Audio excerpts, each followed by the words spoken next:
agama Yahudi, babi jelas-jelas haram, sama kayak Islam. Mengapa sih orang Kristen diperbolehkan makan daging babi? Bukankah hukum Musa yang ada di dalam perjanjian lama melarang untuk mengonsumsi daging babi? Dan bahkan Tuhannya orang Kristen sendiri dalam keadaannya sebagai manusia tidak makan daging babi.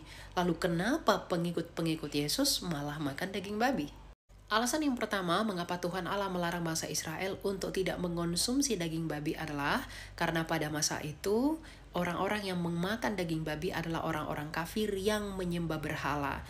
Jadi Tuhan itu melarang umat Israel untuk mengonsumsi daging babi agar umat Israel tidak sama seperti orang-orang penyembah dewa-dewa dan juga berhala.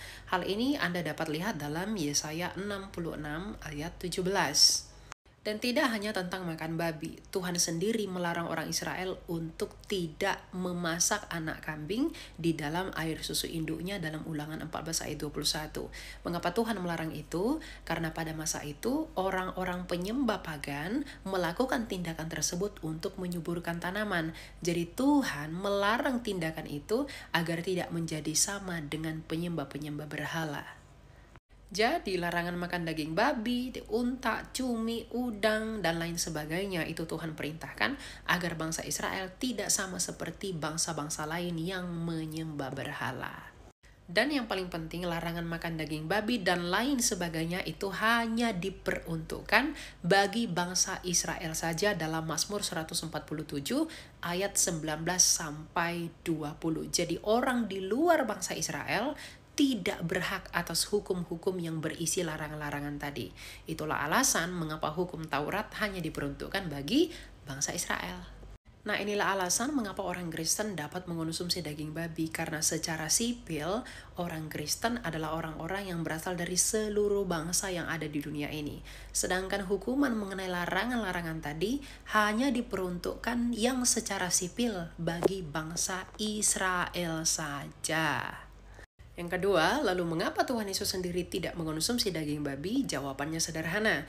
Merujuk dari penjelasan saya yang pertama bahwa secara sipil, hukum larangan-larangan tadi hanya mengikat orang Israel dan bangsa Yahudi. Sedangkan Tuhan Yesus sendiri merupakan seorang Israel dan seorang bangsa Yahudi dari keturunan Yehuda, dari keturunan Daud.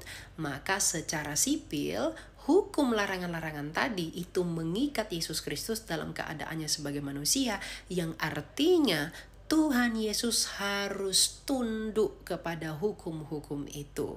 Yang dengan demikian Tuhan Yesus mau menunjukkan ketaatannya kepada semua orang bahwa dia adalah orang yang tidak bercacat dan tidak bercela menurut kacamata hukum Taurat sendiri, sebagaimana yang dikatakan Galatia 4 ayat 4.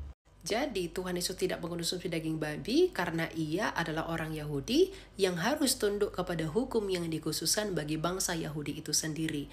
Yang dengan demikian Tuhan Yesus mau menunjukkan ketaatannya bahwa ia adalah orang yang tidak berdosa, ia adalah orang yang tidak bersalah, dan dia adalah orang yang tidak bercacat dan tidak bercela menurut kacamata hukum Taurat itu sendiri. Yang dengan demikian ia dapat menjadi korban penebus salah yang tidak berdosa dan tidak bercacat di hadapan Allah Sang Bapa.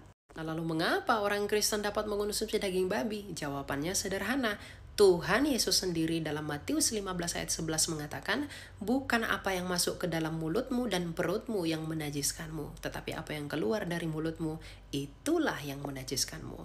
Maka dari itu Rasul Paulus memiliki argumentasi yang senada dalam Kolose 2 ayat 16 dan 17. Ia berkata, janganlah kamu mau dihakimi mengenai makanan minuman, hari raya, hari sabat, dan bulan baru, karena semuanya itu hanyalah bayangan sedangkan wujudnya adalah Kristus.